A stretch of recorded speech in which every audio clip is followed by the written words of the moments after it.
Olá pessoal, tudo bem? Bom, primeiramente estimo que todos estejam bem. Bom, vamos lá, um próximo conteúdo nosso que eu quero trazer e mostrar para vocês é em relação a, a esse material que a gente tem aqui. Vamos começar com relação ao CTS. O que é o CTS? Common Type System, né? Ou tipo comum que a gente adota dentro do sistema. Quando a gente fala do CTS, nós estamos falando de como é que o C Sharp ele vai entender as declarações que vocês fizeram, né? Principalmente na questão de variáveis e das suas constantes, né? Então o CTS é o qual ele vincula o tipo de dado que a gente vai associar. Vamos lembrar, né, até como citado anteriormente, que o CTS, né, ele está muito vinculado à questão da definição do C Sharp de ser uma linguagem de programação fortemente tipada, ou seja, que há necessidade de se declarar. Bom, para tal, eu disponibilizei um material aqui no qual eu peço que vocês realizem a leitura dele com calma, tal, né? Mas vamos lá, explicando um pouquinho da CTS. Quando a gente fala do CTS, nós estamos falando desses tipos de dados. O que são esses tipos de dados que nós temos aqui? Bom, esses tipos de dados são a forma de como que a gente pode armazenar os dados dentro do C Sharp, né? É interessante até comentar com vocês que essa questão desse tipo de armazenamento, ele não é só via C Sharp, que nem um exemplo, ele se aplica também à questão do Java, né? E aí, o que se aplica aqui você pode levar para lá. Bom, e falando na questão do CTS, é sempre interessante a gente dar uma olhadinha em dois aspectos muito importantes, né? Primeiro, a questão de que tipo que é, né? Então a gente tem aqui, ó, que tipo que a gente declara, que tipo que a gente vai utilizar, né? Qual é o tipo, né? Tipologia, qual é o tipo. Principalmente depois a questão de quanto que ele vai ocupar em memória, né? Então quanto que ele ocupa de memória, né? Então isso daí é muito importante para nós. A gente vê, ó, eu crio esse tipo, quanto que ele ocupa de memória. E aí não é só isso, né? Aí também a gente tem que ver aquilo que possibilita nós armazenarmos, né? Então, por exemplo, vamos citar um exemplo. Eu quero criar um campo que ele vai armazenar um número que ele não vai passar de 100, né? E esses números são números positivos, ok? Daí você fala assim, ah, Carlinhos, beleza, cria como int. Cara, criar como int, vamos ver, int. Se eu criar como int, ele vai ocupar para mim 4 bytes, e você pode armazenar de menos 2.147.483.648 negativo a 2.147.480 2.147, vamos lá, bilhões, milhões, mil e aí unidades. Então é 2.147.483.647 positivo. Então, pô, mas eu quero armazenar um número, Carlinhos, que vai até 100. Então eu preciso de tudo isso? Não, eu tenho um tipo menor, né? Daí vamos lá. Ah, beleza, Carlinhos. Então eu vou criar ele como, um exemplo, eu posso criar ele como byte. O byte, ele ocupa um bit. Pô, pera um pouquinho. Eu estava no int, que era 4, ok? E eu vou para o bit, né? Que é 1, né? O byte, que é um byte. E eu consigo armazenar números que ele vai de 0 a 255, né? Então, essa questão do que eu preciso e como eu vou ter, isso é muito importante. Daí você fala assim, ah, Carlinhos, a gente fica perdendo tempo com isso daí, de ver se é byte inteiro, joga inteiro e tá tudo certo. Não, né? Por que eu digo isso, pessoal? Isso daí a gente tem que começar desde cedo e começar a ter um olhar crítico disso aí desde cedo. Por quê? Porque muitas vezes a gente está pensando em programar para um PC. Então, quando a gente vai programar para um PC, tranquilo, o PC vai aceitar isso daí, para a gente tá tudo certo, né? Beleza, tranquilo, o PC tem memória RAM aí a dar horrores. Mas vamos entender que daqui a uns dias vocês vão programar para isso daqui, ó, né? Embora alguns celulares ele tem muito mais, né? Alguns dispositivos móveis ele tem muito mais memória do que um PC normal, né? Então isso daí, uma pausa. Bom, voltando aqui, pessoal. Então, só recordando, né? Peço desculpa para vocês que eu fui fazer o cachorro ficar quieto lá, né? Então, a questão de memória, né? Voltando, o celular ele pode ter muito mais memória do que um PC, mas a gente muitas vezes não vai programar só para isso, não, né? Na verdade, hoje a gente tem programação em N situações. Vamos pegar por um exemplo, dentro de um carro, quantos sensores a gente tem, né? Quantas situações a gente tem dentro de um carro? Vou pegar um exemplo, um objeto simples, um telefone, né? Um telefone sem fio, um exemplo. Aqui tem memória, né? E aí tem uma agenda, tem uma pequena programação aqui dentro. Como que é feita essa programação? Ok? Então, esses sistemas embarcados que nós usamos aí, ele tem programação dentro dele e os recursos que são dados ou disponíveis para esses sistemas embarcados são escassos. Não são recursos igual nós encontramos dentro de um PC e de um celular. Então, é sempre interessante a gente sempre pensar em qual tipo de dado, qual estrutura de dado que a gente vai utilizar para que a gente utilize de forma correta e tenhamos um melhor desempenho da nossa aplicação. Que a gente não gaste recurso à toa, né? Ou situação à toa aí, né? E não consuma memória ou poder computacional por uma desatenção nossa. E isso daí é muito importante, principalmente vocês aí que estão iniciando na área de programação, quando vocês forem fazer um teste numa empresa aí para trabalhar com software, né? Então, geralmente os recrutadores sempre ficam de olho nisso. Como é que você vai tratar, né? Como que você vai enxergar isso daí? E isso é muito bom para a gente ficar atento, ok? Bom, e voltando para isso, né? É bom a gente dar sempre e olhar e ver quais são as diferenças que nós temos. Que nem um exemplo. Nesse nosso exemplo que a gente colocou aqui, ó, um exemplo, a gente tem o byte. O byte ele vai de zero positivo, zero é neutro, né? Ele vai de 0 a 255 positivos. Se eu necessitar de números negativos, aí eu tenho que usar o S-byte, né? S-byte, ele também é um byte. Só que ele pega de menos 128, ok? Menos 128 a 127 positivo. Se você somar esses números, vamos colocar aí, por exemplo, ele vai dar o 256, que é o total de recursos que ele vai aceitar. Que é a mesma coisa do 0 ao 255, são 256 posições, ok? Então, essa situação, essa questão que a gente está utilizando, ela é muito importante, ok? Já que a gente está falando nisso, é bem interessante a gente dar uma olhada de como que a computação funciona, né? Ela sempre funciona, ela sempre trabalha na questão de paridade. Paridade. O que é paridade? É eu falar que os números são pares? Não. Não. Significa que você sempre vai trabalhar num conjunto que ele tem o seu múltiplo a sua metade. Vou pegar um exemplo, né? Começa com 1, beleza? Lembrando que a informática tudo é 0 e 1, né? A computação é tudo 0 e 1, né? Então eu tenho lá um exemplo, 0 e 1, beleza. 1 mais 1 dá quanto? 2. 2 mais 2, 4. Aí já paridade. O dobro de 4, 8. Paridade. O dobro de 8, 16. O dobro de 16, 32. E aí vai, né? 32, 64, 128, 256, 512, 1000, e aí vai, ok? Então, todos esses números que a gente está falando é paridade. Isso daí é uma coisa bem importante para a gente. Por quê? Quando vocês forem, né? Aí até trazer um exemplo bom aí, legal para vocês. Quando vocês forem trabalhar com PC ou comprar recursos, ter recursos para você trabalhar com PC, é sempre interessante você ver a questão da sua memória, a forma de como você vai trabalhar, se ele está de acordo com essa paridade, né? O exemplo, você tem um notebook, né, com 8 GB de RAM que custa R$2.000. E aí você tem um outro notebook que o cara está vendendo por os mesmos, né, ou um pouquinho mais, um exemplo, R$2.500, e tem aí 10 GB de RAM.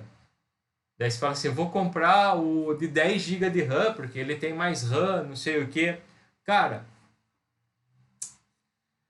você vai pagar por 10, mas nunca você vai usar o 10. Né? Por quê? Porque o seu computador, o seu SO, ele não vai chegar ao 10. Por quê? Porque ele trabalha na paridade. Então, ele tem 10? Tem 10, mas ele só vai enxergar os 8, nunca os 10. Por quê? A paridade, ele trabalha na paridade. Então, não adianta você ter 10, você ter 12, você ter 14. Né? Então, ou você tem 8, ou você tem 16. Ok? Se tiver nesse, mas eu tenho 10, eu tenho 12, né? Esquece, cara, não vai dar certo, né? Em algumas arquiteturas ele dá até conflito, não deixa nem rodar, né? Em algumas outras ele reconhece tudo certinho, bonitinho, mas ele não usa. Por que ele não usa? Porque ele não trabalha com paridade, né? Então, isso daqui aplica-se também à questão do CTS. Então, aqui são alguns dos exemplos que a gente tem, né? A questão lá do inteiro, né? Um exemplo, eu vou trabalhar com números inteiros, mas eu não vou ter negativos, só vou ter números positivos. Então, eu posso usar o uint, ok? Eu tenho float, né? São 7 dígitos significantes. Só que assim, o float, ele aceita números simples, né? Se ele aceita apenas números simples, aceita só números simples, né? No nosso caso aí, a gente vai ter o double, que eu quero trabalhar com casas decimais. Então ele vai, desculpa, o float também, né? Ele tem de 15 a 16 dígitos significativos que é possível a gente trabalhar. A gente tem o decimal, que é um pouco maior, né? Ou seja, tem o boolean, que é true ou false, que é o mesmo tamanho do byte, né? O coupon byte, né? A gente tem uma string. Pessoal, string, ele não é um tipo de dado, ok? Ele não é um short, um int, um long, um float, né? O string é uma cadeia de caracteres, de alguma coisa, ok? Então ela é uma cadeia de caracteres que ela é criada, uma cadeia de caracteres de alguma coisa, uma cadeia de caracteres de inteiro, uma cadeia de caracteres de char, uma cadeia de caracteres de float, é uma cadeia de caracteres, um string como um todo, ok? Então ela é uma cadeia. Ok? Bom, saindo da questão do CTS, né, aí eu trago pequenos exemplos, a gente vai falar um pouquinho dos operadores, né? É bom a gente trazer essa questão dos operadores para vocês verem e recordar a forma de como que ele funciona na informática. Na informática, nossos operadores são asterisco para multiplicar, a barra para divisão, o mais para somar, o menos para subtrair e o porcento para fazer o módulo, que é o resto da divisão. Ok? Algo que a gente usa muito no exemplo informático. Quero saber se o número é par ou não, eu vou fazer ele módulo por 2. Né? Se for igual a 0, ele é par. Se for diferente de 0, eu sei que ele é ímpar. Eu quero saber se um número ele é múltiplo de 5. Então, eu vou pegar o número, vou fazer módulo por 5, ok? Se ele der 0, significa que ele é múltiplo de 5. Senão, ele não é múltiplo de 5. Bom, na informática também, a gente tem um recurso chamado de incremento e decremento. O que é o incremento? Incremento, eu acho que a gente usa muito, é muito comum para vocês aí na questão da utilização. Né? O incremento é quando a gente usa lá o mais da vida. Né? A gente faz um for, coloca lá i mais tal. Então, isso é um incremento. E a gente tem o decremento, né? Ou diminuição, quando a gente usa o menos. Né? Então, é possível a gente fazer um laço de repetição, né? Tanto usando mais quanto menos. Depende da lógica de como que a gente vai aplicar. Bom, e aí, só deixar claro e mostrar para vocês que tem uma diferença entre você colocar, um exemplo, um mais depois do que você quer incrementar, ou se você colocar antes daquilo que você quer incrementar. Não são a mesma coisa, são coisas diferentes. São diferentes, muito diferentes, né? Por quê? Pelo seguinte, quando você tem a variável e depois você incrementa, primeiro ele printa ou primeiro ele faz ação na variável e depois ele incrementa. Quando você tem ele antes, primeiro eu incremento, depois eu executo, né? Então, um exemplo, aqui tá bem claro, né? Então, se eu for, aqui eu estou usando o exemplo de console, então eu tenho uma variável igual a 10, e aqui eu faço assim, ó, console readline, só que a gente não vai usar console agora, né? E eu estou mandando imprimir o que eu tenho dentro do var1, né? Então, o que ele vai imprimir para mim aqui? Para mim aqui ele vai imprimir 10. 10, Carlinhos, mas se usou var1 menos menos. Primeiro ele imprime, depois ele tira. Então ele vai imprimir para mim 10. Depois podem fazer o teste para vocês verem. Então ele imprime 10 e vai guardar 9. Ok? Bom, e depois aqui na segunda linha, ele tem menos, menos, varia. Então primeiro ele vai decrementar. Quanto que eu tenho na memória? 9. Então eu tiro 1, 8. Agora eu vou imprimir. Quanto que eu vou imprimir? 8. Ok? Depois faça um teste. Tá? Bom, aqui a gente vai falar um pouquinho da ação do debugar. O que é debugar? Debugar é a ação de quando a gente vai executar a nossa aplicação e a gente quer passar ela passo a passo, né? Pedacinho por pedacinho, dando uma olhadinha de como que ela vai rodar, como ela vai executar. A melhor forma de aprender a debugar é programando. Daí a gente vai programar, a gente vai colocar os pontos para que a gente possa debugar e executar ele como um todo. Então, coloquei um material aqui, um exemplo, mas depois a gente vai colocar em prática isso daqui para vocês. Ok? Bom, aí a gente vai falar, o próximo conceito que a gente traz aqui, eu vejo que a maioria do que a gente está passando aqui é uma revisão para vocês, né? Visto que vocês tiveram a disciplina anterior aí que envolve a questão de lógica e algoritmo, então aborda muito dessas questões, mas é interessante a gente debater. Bom, agora a gente vai falar um pouquinho de constante e de variáveis, né? O que são constantes, o que são variáveis e assim por diante. Bom, vamos lá. Variável, né? Há um tempo atrás, em conversas longas aí com alguns alunos, a gente pergunta, o que é variável? Variável é aquilo que varia, né? Não é aquilo que varia, não. O que é varia? Varia, né? Tem até o verbo variar, né? Quando a gente fala de variável, aquilo que varia é aquilo que pode mudar. Então, quando a gente fala de variável, a gente está falando que variável é o quê? É um espaço, né? Que a gente pede para o sistema separar na memória, reservar na memória, para que a gente possa utilizar durante a execução, e o valor que a gente atribui nesse espaço de memória, a gente pode mudar esse valor durante a execução do sistema. Então, por isso, esse fato da gente poder mudar durante a execução do sistema, é por isso que ele leva o nome de variável. Por quê? Porque durante a execução eu posso mudar, ok? E aí tem a forma de como que a gente vai começar a utilizar e criar essas variáveis, né? Bom, mais para baixo, a gente vai ter um exemplo do que é constante, né? O que é constante, né? Já vi a resposta do seguinte: Carlinhos, constante é uma variável.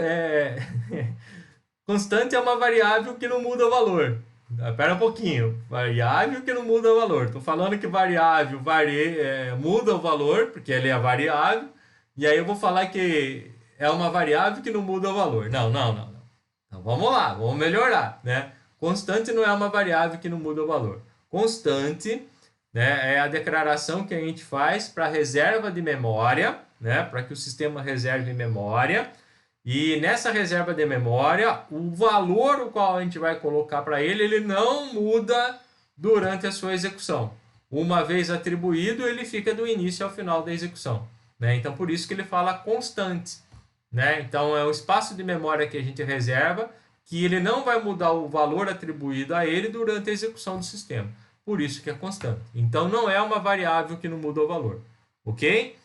Bom, e aí tem alguns exemplos, alguns detalhes e assim por diante. Bom, agora a gente vai entrar em uma parte que é muito interessante para a gente, né? Agora a gente já vai começar a falar de C# como um todo, utilizando a questão do Visual Studio, né? Para isso, eu vou trazer para vocês alguns principais controles, né, do C#.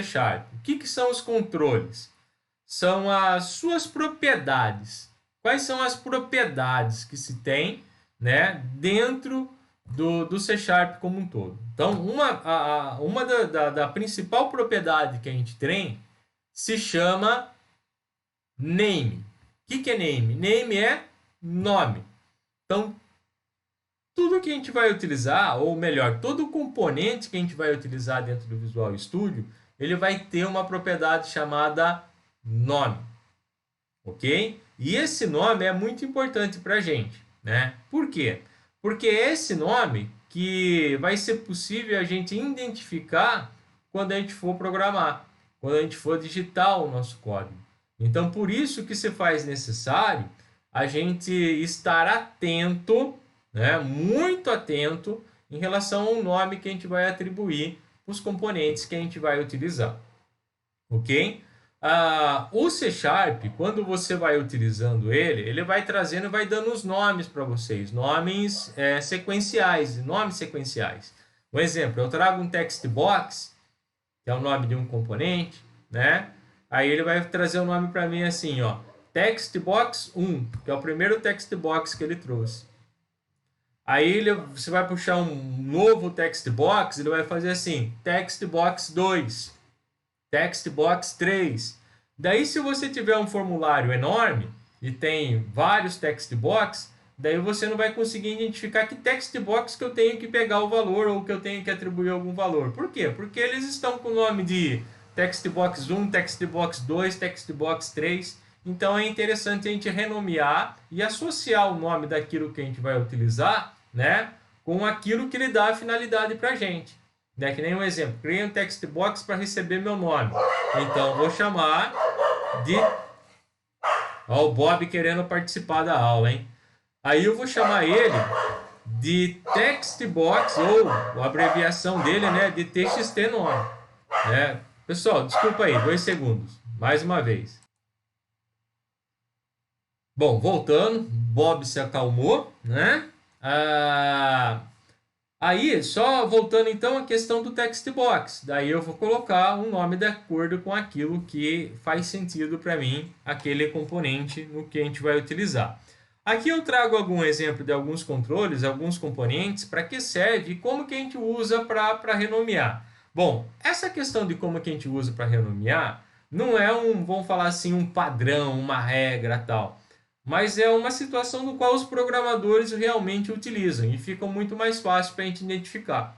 Né? Então, um exemplo, quando eu for utilizar um text box, o que é um text box? É uma caixa de texto. Qual o prefixo que eu uso? Eu uso txt. Então, eu coloco na frente dele assim, txt. E aí eu coloco o nome no qual ele significa para mim. O exemplo, entrada. Então, ele fica com o nome de txt entrada. Ok? Ó, tem um outro componente bem interessante chamado Masked Text Box. É eu criar um text box com uma máscara. Então, como que eu abrevio ele? MTXT. Ok? Ó, eu tenho um label. O que é um label? Label é uma etiqueta, um rótulo, né? E como que eu nomeio ela? LBL. Um botão, né? O button.